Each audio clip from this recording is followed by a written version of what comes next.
Seriuskah KPK mengusut perkara Aji Samsudin? Saya Bagi Hidayat dan inilah opini Tempo.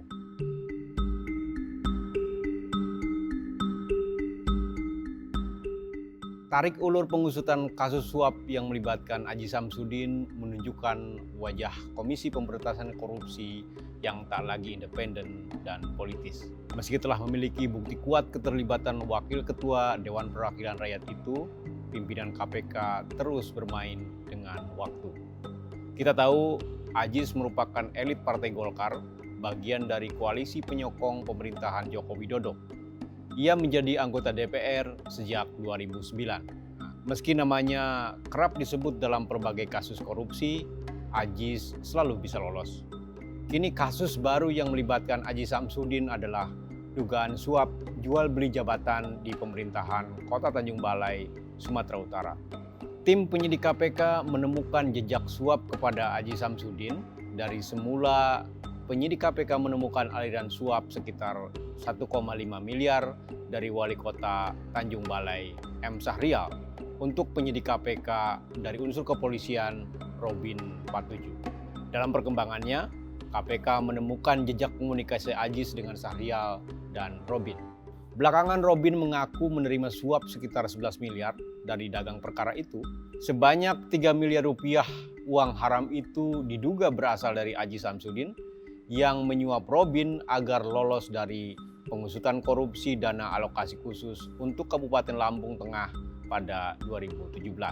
Berbekal pengakuan Robin dan transfer uang, KPK semestinya tak kesulitan menyeret Ajis ke meja hijau. Tapi tidak begitu jalan ceritanya. Meski Ketua KPK Firly Bahuri telah menyinggung peran Ajis sejak Mei lalu, hingga kini status hukum politikus Golkar itu baru sebatas saksi. Semakin lama KPK menunda, masyarakat akan semakin curiga adanya lobi-lobi politik di balik tarik ulur tersebut.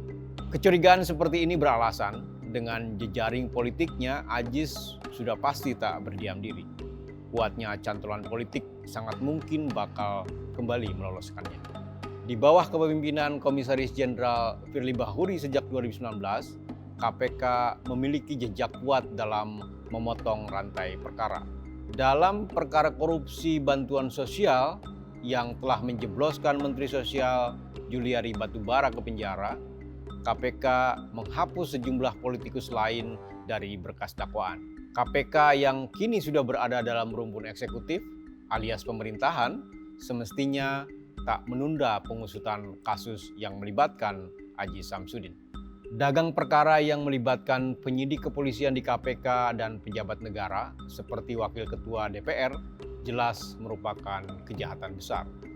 Karena itu, Komisi Anti Korupsi semestinya menjadikan perkara ini sebagai prioritas. Meski begitu, KPK tetap perlu menjadikan hukum sebagai satu-satunya dasar menentukan status Aji Samsudin. Meski kabarnya Firly punya persoalan pribadi dengan Ajis, sepatutnya ia menyingkirkan perkara lama itu dari bahan pertimbangan. Sejumlah informasi menyebutkan bahwa Firly dan Ajis pernah terlibat dalam sengketa lahan di Sumatera Selatan. Ketika itu, Firly merupakan kepala kepolisian daerah di sana. Menyedihkan bahwa KPK kini semakin terpolitisasi sejak pemerintahan Joko Widodo dan DPR sukses melemahkan lembaga ini lewat revisi undang-undang pada akhir 2019. Jangan sampai pemberantasan korupsi dilandasi pertikaian dan ambisi elit politik yang menunggangi penegakan hukum. Tapi apa boleh buat, dalam kondisi KPK seperti saat ini, persaingan politik yang bisa menyingkap kasus korupsi masih lebih baik ketimbang persekongkolan menutupinya. Simak opini dan liputan lengkap tentang perkara ini di majalah.tempo.com.